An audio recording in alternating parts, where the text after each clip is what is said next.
Hello and welcome to my channel. This is Isaac sn2ep2. Thank you for tuning into my channel. Kindly, if you have not yet subscribed to my channel, kindly subscribe, like, and share. This is a channel where we shall talk about issues concerning averting HIV and sexually transmitted infection stigma in our society. And we usually say that being positive about HIV is not necessarily being HIV positive. Thank you. Now, today we'll be discussing yet another opportunistic infection associated with HIV infection. And in our topic today, we'll be discussing about herpes zoster infection. Thank you. Now, basically, this is a cutaneous skin condition that is usually caused by the reactivation of a DNA double-stranded herpes viridae virus that we usually call varicella zoster virus. This is, in other words, we call this virus chickenpox. Basically, this is a very common virus that usually occurs. The infection of this kind of virus, that is chickenpox, usually occurs in children. However, it may also occur in adults who have never been infected with this kind of virus. It is a very, or it's a highly contagious virus, usually transmitted via skin contact. Are we together up to that point? Thank you.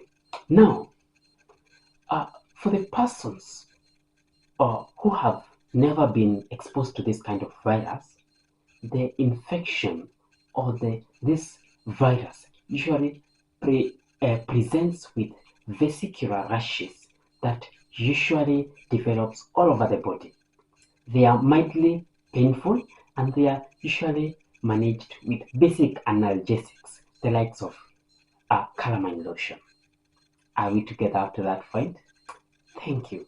Now, in the reactivation usually develops with persons who have been immunally suppressed, especially persons with low CD4 count, secondary to untreated HIV virus, or person taking immunosuppressive therapy, like example, persons on chemotherapy treatment secondary to cancer illness, and these persons are vulnerable to getting the reactivation of this kind of virus. Now, for the herpes zoster, clinically, the person usually develops vesicular rashes that usually develops from the nerve root. It may be a cranial nerve root or a peripheral nervous nerve root. Are we together up to that point? Thank you. Now, these zosters or these vesicles usually develops from the nerve root, following like a chain to the end of the nerve root. They may be mildly painful to very severely painful. The vesicles usually last about 3 to 4 days before they become crusted. Without intervention, these crusts may erode and they may become wounds. Are we together up to that point? Thank you. Now, these wounds may remain sterile wounds or they may get secondary infections and become septic wounds. Are we together up to that point? Thank you. Now, how is this kind of diagnosis made? Basically, the diagnosis of herpes zoster infection is basically done clinically.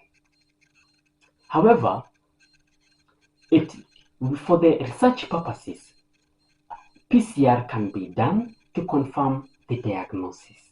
Are we together up to that point? Thank you. Now, let's discuss about treatment.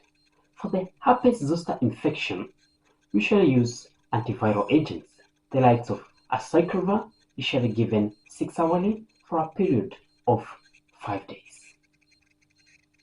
Are we together up to that point? Thank you. Now, remember, prevention is better than cure, and it's very important for us to discuss about prevention. Basically, to prevent the infection with this kind of virus, for the HIV positive, it's always good to initiate treatment very early so that you may be able to maintain your CD4 at least above 1,000 copies so as to avoid the reactivation of varicella zoster virus or varicella zoster virus.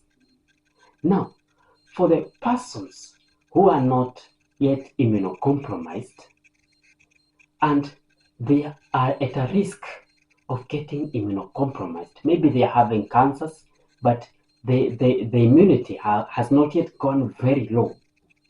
It's always very important to be vaccinated against varicella zoster virus. There's vaccines, the likes of Varivax, that are very effective in preventing or equipping your body to be able to fight this virus and to prevent the reactivation of this virus so that you avoid getting varicella zoster or herpes zoster infection. Are we together up to that point? Thank you. This comes to the end of our discussion today. Kindly, if you have any question, any kind of clarification, kindly do not forget to drop it in the comment section. And if you have not yet subscribed to my channel, kindly subscribe, like, and share. This is a channel where we shall talk about issues concerning HIV, and we enlighten ourselves as we try to impact the nation or the society in averting the issue of HIV stigma. Are we together up to that point?